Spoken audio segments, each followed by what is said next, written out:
ಹರಿಯ ಸ್ಮರಣೆ ಮಾತ್ರದಿಂದ ಘೋರ ದುರಿತವೆಲ್ಲ ನಾಶ.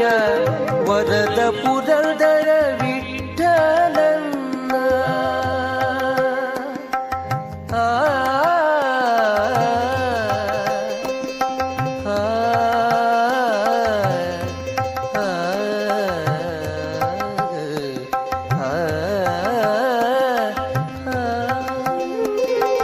ವರದ ಪುರಂದರ ವಿಠಲನ್ನ ನಿರತ ಭಜನೆ ಮಾಡು ಬೇಗ.